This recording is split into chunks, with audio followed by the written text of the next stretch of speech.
Assalamualaikum warahmatullahi wabarakatuh. Perkenalkan, nama saya Dina Puspita Muhammad, NPM 019. Perkenalkan, saya Adinda Anggunjelita, NPM 002. Perkenalkan, saya Cynthia Deliana Putri, NPM 010. Kami akan menampilkan video mengenai penjelasan kalsium. Selamat menyaksikan. Definisi kalsium. Kalsium didefinisikan sebagai nutrien yang umum sangat berkaitan dengan pembentukan dan metabolisme tulang. Lebih dari 99% kalsium tubuh ditemukan dalam kristal hidroksipat dalam tulang dan gigi.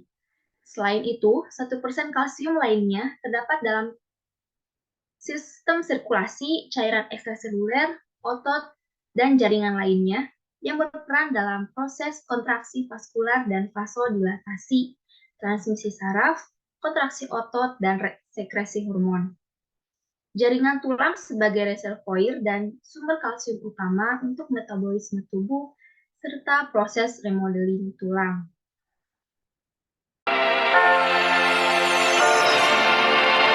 Adapun beberapa fungsi dari kalsium. Yang pertama, relaksasi dan kontraksi otot. Jadi, ketika saraf merangsang otot, tubuh akan melepaskan kalsium. Dengan begitu, kalsium membantu protein yaitu aktin dan miosin dalam otot melakukan kerja kontraksi. Saat tubuh memompa kalsium keluar dari otot, maka otot akan menjadi lebih rileks. Lalu, menjaga sistem kardiovaskular. Kalsium ini memiliki peran penting dalam proses pembekuan darah. Kalsium juga membantu menjaga kesehatan otot jantung untuk melemaskan otot yang mengelilingi pembuluh darah. Lalu, membantu mengontrol berat badan. Jadi, makanan yang memiliki kandungan kalsium tinggi dan rendah lemak mampu membatasi jumlah kalori, sehingga berat badan kita nantinya akan terkontrol. Lalu yang terakhir, yaitu menjadi katalisator reaksi biologi. Kalsium ini berfungsi sebagai katalisator berbagai reaksi biologik seperti tindakan enzim pemecah lemak, lipase pankreas, ekskresi insulin oleh pankreas, pembentukan dan pemecahan asetilkolin.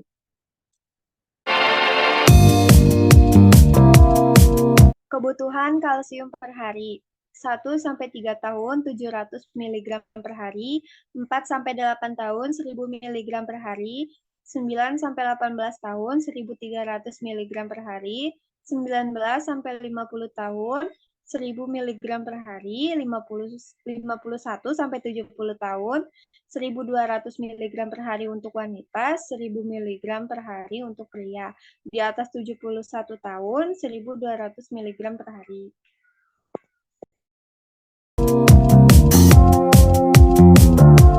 Tanda dan gejala dari kelebihan kalsium.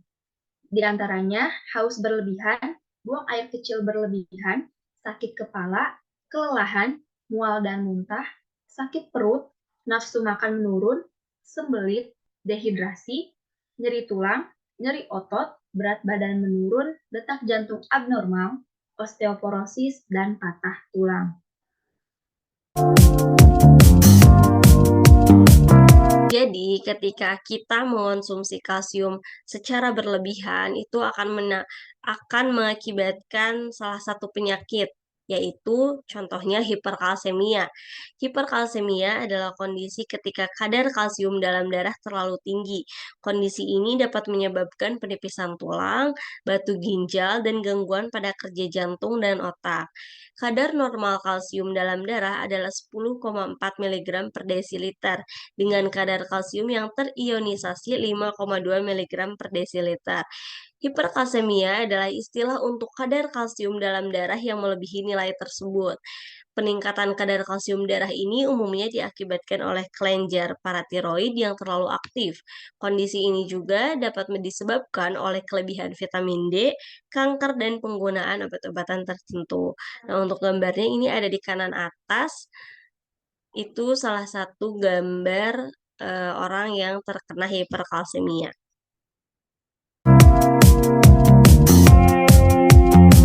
Tanda dan gejala dari kekurangan kalsium. Yang pertama ada kesemutan, yang kedua kram dan nyeri otot, yang ketiga kejang. Yang keempat, gangguan psikologis seperti depresi, mudah lupa, dan sering kebingungan. Yang kelima, kuku dan rambut rapuh. Yang keenam, mudah lelah. Yang ketujuh, tulang rapuh atau mudah patah meskipun tidak mengalami cedera berat. Yang kedelapan itu, nafsu makan berkurang.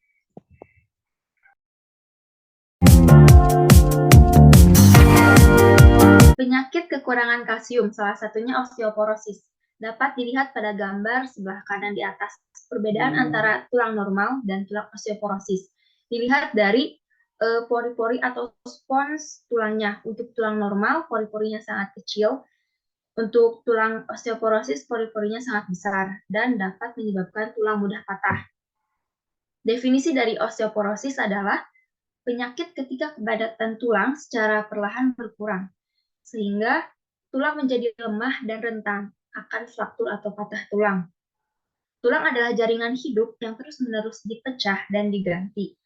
Nah, osteoporosis ini terjadi ketika pembentukan tulang baru tidak mengikuti hilangnya tulang yang lama.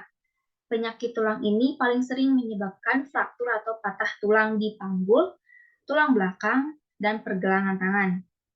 Menurut Pusat Data dan Informasi Kementerian Kesehatan RI, kondisi ini bisa diklasifikasikan menjadi dua, yaitu osteoporosis primer yang terjadi pada wanita pasca menopause dan wanita atau pria berusia lanjut.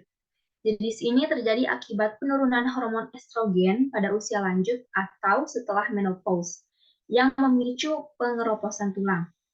Untuk tipe yang kedua yaitu osteoporosis sekunder, disebabkan oleh penyakit atau kelainan tertentu akibat tindakan operasi atau pemberian obat.